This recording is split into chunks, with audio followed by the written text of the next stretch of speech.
Elm və Təhsil naziri Emin Əmirullayev mərkəzdə yaradılmış şərait barədə dövlətimizin başçısına məlumat verdi. Bu mərkəzin təməli 1969-cu ildə Lənkəran Texniki Peşə Məktəbi kimi qoyulub. 2018-ci ildə Lerik Peşə Məktəbi və Lənkəran Peşə Liseyi birləşdirilərək onların bazasında Lənkəran Dövlət Peşə Təhsil Mərkəzi yaradılıb. Mərkəz 2024-cü ildən etibarən publik hüquqi şəxs kimi fəaliyyət göstərir.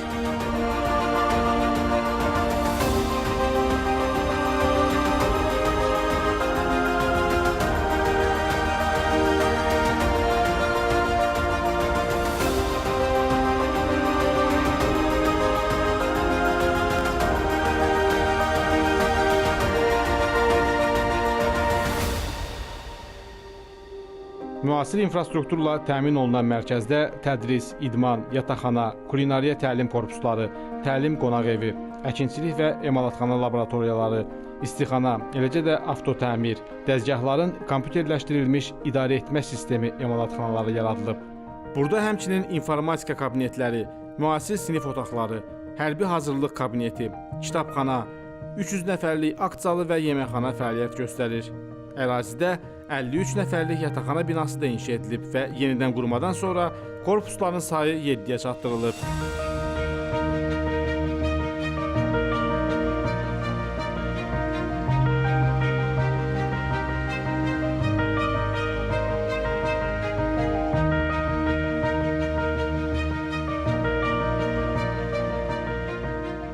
(2025-2026-cı tədris ilində mərkəzdə 42 ixtisas, 55 qrup üzrə 962 tələbə təhsil alır. Təhsil alanların 385-i qadındır.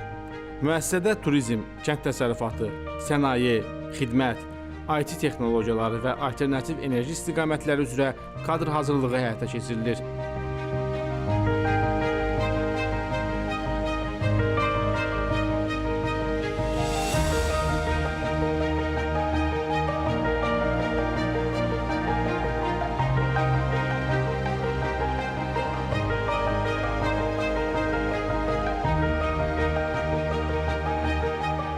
Yeni maddi-texniki bazanın formalaşmasından sonra bir çox müasir ixtisaslar, o cümlədən elektrik və hibrid avtomobillərin texniki qulluğu və təmiri üzrə texnik, kompüter şəbəkələri və şəbəkə inzibatçılığı, proqramla idarə edilən sənaye avadanlıqlarının texniki istismarı, kiber təhlükəsizlik, kompüter sistemlərində proqramlaşdırma, binaların tikintisi və istismarı, elektrik xətlərinin quraşdırılması və təmiri üzrə mütəxəssis, günəş panellərinin quraşdırıcısı və təmiri üzrə texnik ixtisasları tədris olunur.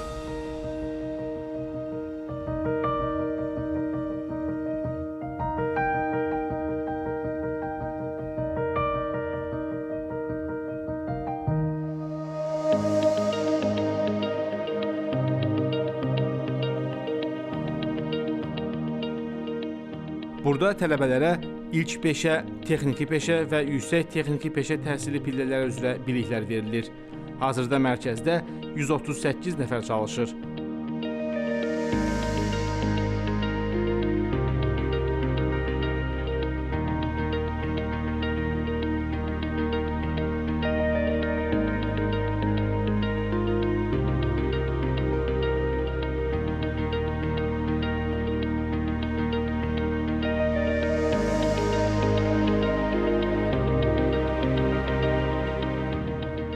Lənkəran Dövlət Peşə Təhsil Mərkəzi kadr hazırlığı istiqamətində dövlət və özəl sektoru təmsil edən 30-a yaxın müəssisə ilə sıx əməkdaşlıq edir.